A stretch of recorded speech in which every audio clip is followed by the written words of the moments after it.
You get behind a cause, you open your wallet, and you donate your hard-earned cash. But what happens to your money once it is in the hands of a nonprofit? Investigator Kath looks into the story. He has tracking thousands of dollars one organization raised in Kansas City. Mark, it's called Stop Child Trafficking Now, a cause almost anyone would support. But this group's bold promises made us take a closer look. On a brisk fall morning, hundreds of people gathered in downtown Kansas City.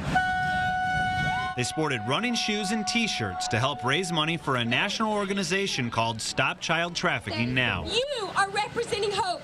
You are representing freedom. It's a cause that tugs on the heartstrings of people who donate their money and volunteer their time. I was a sexual assault nurse examiner and dealt with a lot of rape victims and things like that, and this kind of hits home with the children who are taken advantage of. And I just want to recognize the top 3 fundraisers. This one-day event raised more than $30,000. What happens with that money? The money stays right here in Kansas City. But how that money stays here was a much tougher question for the national campaign director to answer. Who are some of the organizations the money will go to? Here in the city, I'm trying to see which ones are here. There was no answer at the end of that long pause. I don't know where their money's going. And that's exactly what concerns Christy Childs, who is founder of Veronica's Voice, the area's only organization that provides services to sex trafficking victims. When SCT Now approached Childs about getting involved with the Kansas City event, she called other nonprofits around the country. I was told by several that the money did not stay within that community, and no one could seem to figure out what was viable that they were doing. So what's happening with all that money? According to tax documents, the organization raised more than $800,000 last year, mostly through donations. We go after the predators to stop the demand of child sex trafficking. Turns out the answer is in the message. Take a listen to this video on the group's website. Through the use of special operations troops, law enforcement, we're going after the demand side. The pedophiles. The same tactics we use to go after terrorists throughout the world today. We're going after pedophiles the same way. This method is effective, it's proven, and it works. The video is well produced and certainly sounds convincing. People we spoke with at the event supported the idea of special ops going after child trafficking criminals. It's not in your face, so it's going to take special tactics to find them. Is that what law enforcement's for? Yeah. yes.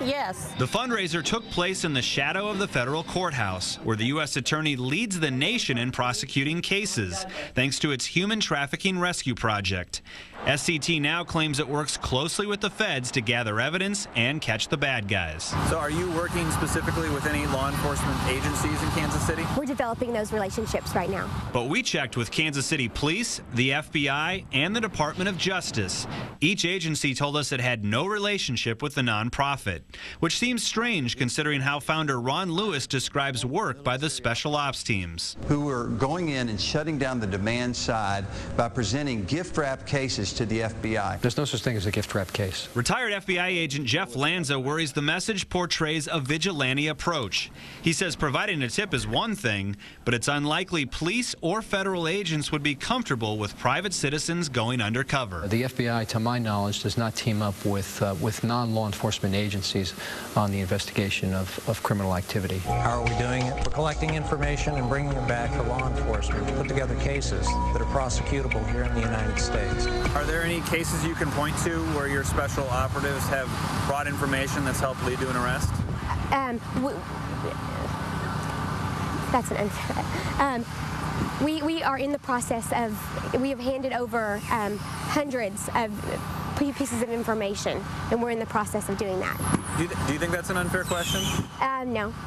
We decided it was best to go straight to the guy in charge of the special ops, Clark Stewart, who explains the mission on the website. And we use our manpower, our skills, to get that information legally to bring back so that they can actually prosecute these predators. But in a phone conversation, Stewart backed away from those claims. I'm not about prosecution.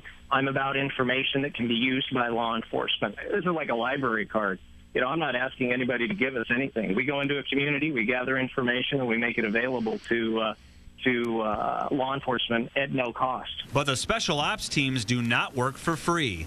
Tax documents show SCT Now pays $400,000 per year to Global Trident, a company founded by Stewart. Is it fair to expect at least one arrest after 2 years and $800,000? Well, $800,000 is a lot of money to throw at a problem, and if you would expect with any type of issue that you have documented results with that kind of money being spent. That's what's frustrating to Childs, who has worked more than a decade to slowly bring sex trafficking into the public spotlight. Veronica's Voice finally raised enough money to open this home where recovering victims will live.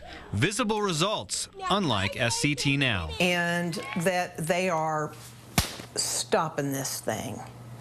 And I don't know that they've stopped anything. And then there are volunteers like Rachel Hill. They had told us they had like several convictions. Who wonders if she got the full story when she signed up to help. Any organization I'm giving my time to and money to, I want to see the results. Yeah. You know, definitely, I think it's fair.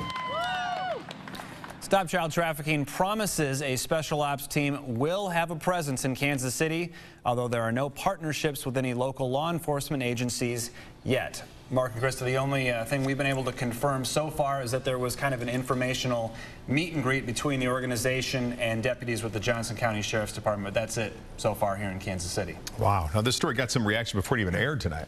It did, and including from the executive director of Stop Child Trafficking Now. He saw our story online. As you might expect, he took issue with our investigation. He said there are a lot of things that the organization is doing well, but as I pointed out to him on the phone, the things he was telling me over the phone and what they're portraying on their website and at these fundraisers were two completely different things. He agreed with me and said this investigation is causing them to look themselves in the mirror a little bit and possibly be changing their message here. And what he said, $800,000 raised, $400,000 paid to the company he owns. This is, yeah, one of the people within the organization owns that special ops company. They're getting $400,000 a year. Wow. All right, Ryan, good work. Thanks.